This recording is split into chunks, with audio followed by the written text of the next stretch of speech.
اور اس کردار کے جو حاملین ہیں اس ضمن میں ان کا تذکرہ آ جاتا ہے۔ اسلام قطعاً شخصیت پرستی نہیں سکھاتا، اور یہی وجہ ہے کہ حضرت ابو بکر صدیق رضی اللہ تعالی عنہ نے سب سے پہلے اسی بات کی نفی کی تھی جب حضور اکرم سرور دو عالم صلی اللہ علیہ وسلم پردہ فرما رہے ہیں دنیا سے، اور صحابہ کرام رضوان اللہ علیہم اجمعین پریشان ہیں۔ اس پریشانی کا اظہار مختلف انداز سے ہو رہا ہے۔ حضرت عمر رضی اللہ تعالیٰ عنہ تلوار لے کر پھر رہے ہیں، کوئی یہ بات نہ کہے کہ محمد صلی اللہ علیہ وسلم دنیا سے پردہ فرما گئے، وفات پا گئے۔ حضرت عثمان گم سم بیٹھے ہیں۔ صحابہ کرام رضوان اللہ علیہم اجمعین کی کیفیات بدلی ہوئی ہیں۔ اس میں حضرت سیدنا ابو بکر صدیق رضی اللہ تعالی عنہ تشریف لاتے ہیں، اور سب سے پہلے آپ کے حجرہ مبارکہ میں تشریف لے جاتے ہیں۔ اللہ کے حبیب صلی اللہ علیہ وسلم کے چہرہ انور سے چادر ہٹاتے ہیں، نبوت کی پیشانی پر بوسہ دیتے ہیں، اور پھر آپ باہر تشریف لاتے ہیں، منبر رسول پر کھڑے ہو جاتے ہیں، خطبہ ارشاد فرماتے ہیں، اور اس خطبے میں جو مختصر ترین خطبہ ہے اس بات کی وضاحت کرتے ہیں۔ اللہ کی حمد و ستائش بیان کرنے کے بعد من کان یعبد محمد، تم میں سے جو محمد صلی اللہ علیہ وسلم کی بندگی کرتا تھا، عبادت کرتا تھا، فإن محمدًا قد مات، وہ سن لے کہ نبی اکرم سرور دو عالم صلی اللہ علیہ وسلم پردہ فرما چکے ہیں، آپ کی وفات ہو چکی ہے۔ ومن کان یعبد اللہ، جو اللہ عز و جل کی عبادت اور بندگی کرتا تھا، فإن اللہ حی لا یموت، وہ زندہ ہے جس پر موت نہیں، فنا نہیں۔ اور پھر قرآن حکیم کی آیات مبارکہ تلاوت کی، وما محمد الا رسول، اور محمد صلی اللہ علیہ وسلم تو اللہ کے رسول ہیں۔ افإن مات او قتل انقلبتم علی اعقابکم، اور وہ کیسے رسول ہیں؟ قد خلت من قبلہ الرسل، آپ سے پہلے بھی رسولوں کی جماعت آئی، اپنا کام کر کے دنیا سے چلی گئی۔ افإن مات او قتل، اگر آپ دنیا سے چلے جائیں، فوت ہو جائیں، یا آپ کو شہید کر دیا جائے،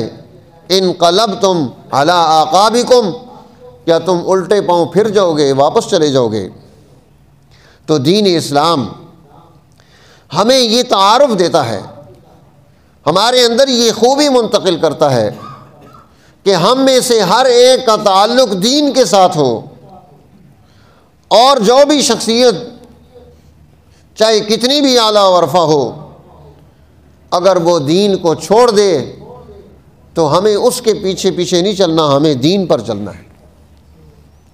ہمیں دین کے اخلاق کو سمجھنا ہے، سیکھنا ہے، اسی پر عمل کرنا ہے۔ تو حضرت ابو بکر صدیق رضی اللہ تعالی عنہ، آپ نے اپنی پوری زندگی اس محنت اور جد و جہد میں گزاری ہے، اس کا نتیجہ امت کو دے کر دیا ہے انہوں نے، اس لیے اس تذکرے کو زندہ کیا جاتا ہے کہ وہ کمالات، وہ مراتب، وہ خوبیاں وہ ہمارے اندر بھی منتقل ہوں، ہم بھی حضرت ابو بکر صدیق جیسی خوبیاں اور کمال اپنے اندر پیدا کر لیں، تاکہ یہ دنیا ہماری بھی بہتر ہو، تاریخ ہمیں یاد رکھے، مستقبل ہماری وجہ سے تابناک ہو۔ حضرت ابو بکر صدیق رضی اللہ تعالیٰ عنہ، ان کا نام عبد الکعبہ تھا۔ حضور نبی اکرم صلی اللہ علیہ وسلم نے ان کا نام تبدیل کیا اور عبداللہ نام رکھا کہ آج کے بعد آپ عبد الکعبہ نہیں بلکہ عبداللہ ہیں۔ یہ سب سے پہلا نام ہے اسلام میں جسے تبدیل کیا گیا، یہ سب سے پہلا نام ہے جو نبوت کی زبان نے کسی کو عطا کیا، وہ حضرت ابو بکر صدیق رضی اللہ تعالیٰ عنہ کہ آپ کا نام عبداللہ رکھا گیا کہ آئندہ کے بعد آپ اللہ کے بندے بن کر دنیا میں زندگی گزاریں گے، اللہ کے ساتھ اپنا تعلق پیدا کریں گے، آپ کعبہ کے بندے نہیں، کعبہ کے خالق کے، کعبہ کے مالک کے بندے ہیں، اس لیے اس کی نسبت اللہ کے ساتھ کر دی۔ اور پھر انہیں حضور نبی اکرم سرور دو عالم صلی اللہ علیہ وسلم کی زبان مبارک سے القابات ملے، آپ کو صدیق کا لقب دیا گیا، اور اسی طرح آپ کو عتیق کا لقب دیا گیا۔ صدیق اس لیے ہیں کہ آپ نے جو پیغمبر سچ لے کر آئے تھے، جو امانت لے کر آئے تھے، ابو بکر نے اس کی تصدیق کی، اسے ابو بکر نے صحیح سمجھا، اور بالخصوص جب حضور نبی اکرم صلی اللہ علیہ وسلم شب معراج پر تشریف لے گئے، ایک ہی رات میں آپ نے سارا سفر کیا، اور اس سارے سفر میں جب آپ واپس آئے، آ کر کعبہ میں لوگوں کو یہ بات بتائی، وہ ماننے کے لیے تیار نہیں ہے، اتنے مختصر وقت میں کیسے سفر ہو سکتا ہے۔ ابو جہل حضرت ابو بکر صدیق رضی اللہ تعالیٰ عنہ کے پاس جاتا ہے کہ اب بتاؤ، اب بھی مانتے ہو؟ یہ تمہارا صاحب اور دوست اور ساتھی تو یہ کہہ رہا ہے کہ وہ رات کے ایک حصے میں 7 آسمانوں پر گیا، جنت بھی گیا، جہنم بھی گیا، سدرۃ المنتہا گیا، فلاں فلاں جگہ گیا، بیت المقدس بھی گیا،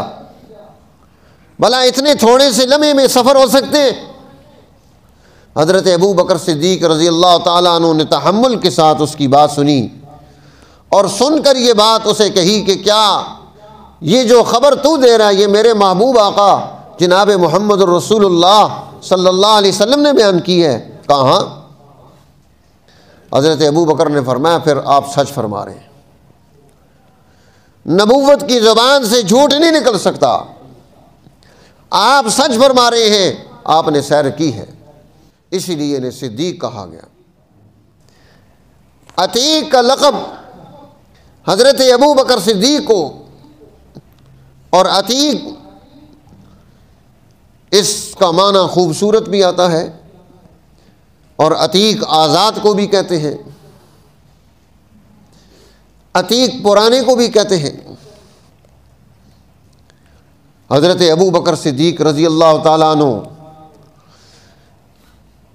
جنہیں کہا جاتا ہے انت عتیق اللہ من النار، کہ اللہ نے آپ کو جہنم سے آزادی دے دی، یہ ابو بکر کی خوبی ہے۔